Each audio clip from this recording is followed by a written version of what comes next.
क्या बताते हैं गरीबदास साहिब जी के इनने एक भी कर्ता बना साधी, एक कर्ता को भी फाइनल नहीं मान्या, 9 ठहरा दिए।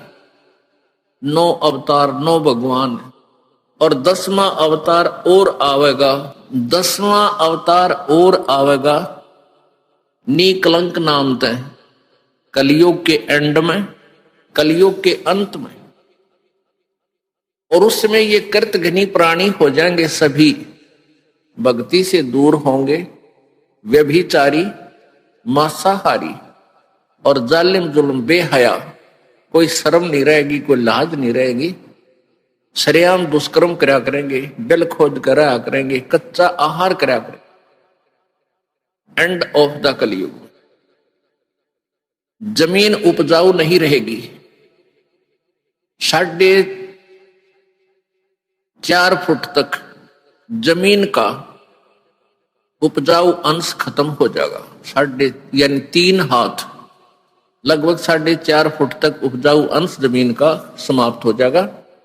कोई भी फलदार वृक्ष नहीं उगेंगे, ना कोई फसल होया करेगी, और वर्षा नहीं होया करेगी। प्रदूषण इतना हो जाएगा कि वर्षा ऐसे होगी जैसे ओस गिरा करे, और सभी प्राणी कच्चा ही गोश्त मांस खाया करेंगे। उसमें लास्ट ऑफ द कलयुग, एंड ऑफ द कलयुग में, कलयुग के अंत में 20 वर्ष की आयु मनुष्य की रह जाएगी, मानव की। और उसमें से 5 खंड बताए हैं सूक्ष्म वेद में, यानी 15 वर्ष की आयु में जन्म भी हो लेगा, जवान भी हो लेगा, और गर्भारी भी हो लेगा, और मृत्यु को भी प्राप्त हो लेगा। 5 वर्ष की लड़की को संतान होनी प्रारंभ हो जाया करेगी, और सभी प्राणी बहुत ठगने से हो जाएंगे, 1.5-2 फुट के आसपास इनका कद रह जाओ। उस समय ये कृत घनी प्राणी इतने हो जाएंगे, बहुत घने। उस समय कुछ एक पुण्यात्मा रहेंगी जो तब भी भगवान से डरने वाली होंगी। वो होंगे ऐसे ही, मांसाहारी भी होंगे, लेकिन जगह भगवान की अवश्य होगी। वो कौन होंगे? जो अब इस कलयुग में, अब ये भगवान का मार्ग हजारों वर्षों तक चलेगा। जो पुण्यात्मा इस मार्ग पर लगेंगी, भक्ति करेंगी और आजीवन मर्यादा में रहे, वो तो सतलोक चले जाएंगे। और जो जिनके पैर फिसल गए, नहीं पार हो पाए, वो फिर ऐसे इस कलयुग में मनुष्य के जन्म प्राप्त करते रहेंगे। इतने दयालु हैं ये परमात्मा। लेकिन मनुष्य जीवन में कौन सा ये प्राणी सुखी होगा? तो उस समय क्या होगा कि निकलंक नाम का एक अवतार आवेगा। वो कौन होगा? राजा हरिश्चंद्र की आत्मा होगी। राजा हरिश्चंद्र जी जो सतयुग में एक महान आत्मा सुप्रसिद्ध हुए, ऐसे दानवीर थे, ऐसे धर्मात्मा थे, ऐसे सत्यवादी थे कि उन्होंने अपने वचन के ऊपर राज त्याग दिया था। अपनी पत्नी को भी बेच दिया, अपने आप को भी बेच दिया, अपने सत्य की रक्षा की।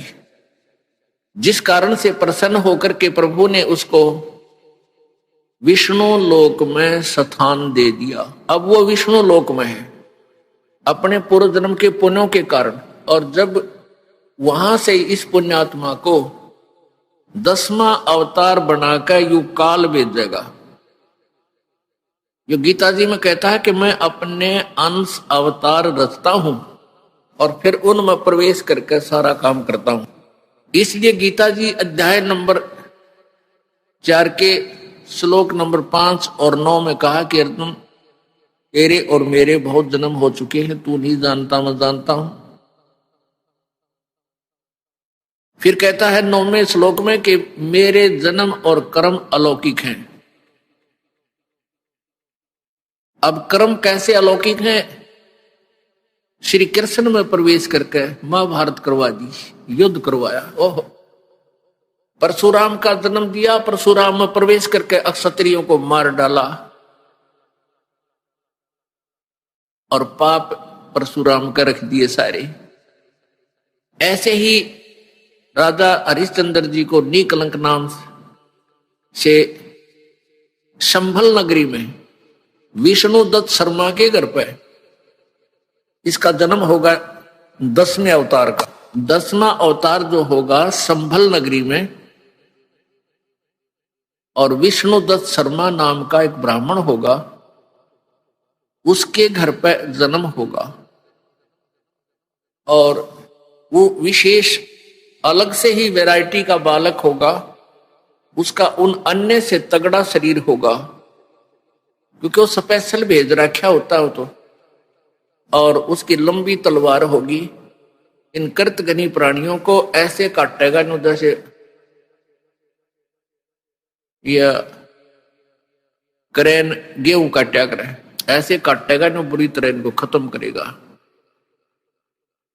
फिर क्या होगा, उन प्राणियों को बख्शा जाएगा जो उस समय भी भगवान से डरने वाले होंगे। इतना प्रदूषण उस समय क्या होगा, फिर परमात्मा अपनी मेहर से, पुण्यात्मा एक तो परमात्मा ने विधान बनाकर छोड़ दिया, तो विधान जो भगवान ने बनाया है उसके ऊपर ये साइंटिस्ट अपना अनुभव करके थोड़ी रिसर्च कर लेते हैं और फिर वो भगवान को रिजेक्ट करना प्रारंभ कर देते हैं। ये इनकी महाभूल है। अब पीछे कई वर्षों से रट्टा लगा रखा था कि प्रदूषण इतना बढ़ गया, ग्लेशियरिन खत्म होगी, बर्फ नहीं पड़ेगी। अरे का इतनी बर्फ गिर दी बिना गिनती की, वो न्यो का न्यो प्रदूषण है, न्यो का न्यो सारा सौदा है, डूंडा उठा दी। तो भगवान की अपनी विटो पावर न्यारी है। तो क्या होगा, कलयुग की एंड में इन सभी को नाश करेगा, ऐसी दुष्ट आत्माओं को काटा जाएगा,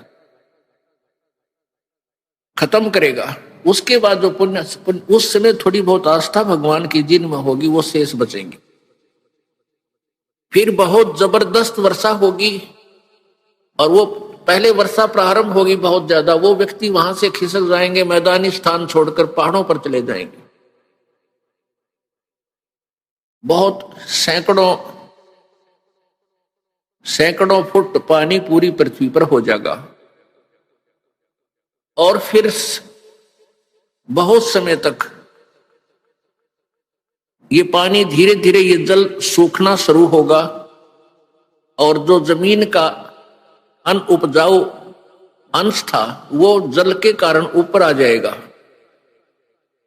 और फिर धीरे धीरे वो सूखेगा, सारा पानी जल सूख के फिर उसमें जंगल हो जाएगा, पूरी पृथ्वी पर वन हो जाएगा, पेड़ पौधे बहुत ज्यादा उग जाएंगे, और फिर पर्यावरण का परिवर्तन फिर होगा। वन जो है ऑक्सीजन छोड़ते हैं पेड़, और कार्बन डाइऑक्साइड वायु से लेकर के पुनः पूरे वायुमंडल को शुद्ध कर देंगे। फिर उन शेष बचे हुए प्राणियों के घर पर जो बालक होंगे वो उल्टे होंगे। उल्टे कैसे, माता पिता तो 2.5 फुट के, और बेटा बेटी हो जाएंगे 4-4, 5-5 फुट के, फिर धीरे धीरे बढ़ना शुरू होगा। तो सतयुग में सैकड़ों फुट हाइट के इंसान हो जाते हैं, सैकड़ों, और लाखों वर्ष की आयु हो जाती, क्योंकि शुद्ध वायु, शुद्ध वातावरण, बीमारी होती नहीं उस समय सतयुग में, बहुत कम। अब हम इस विषय को यहीं क्लोज करते हैं।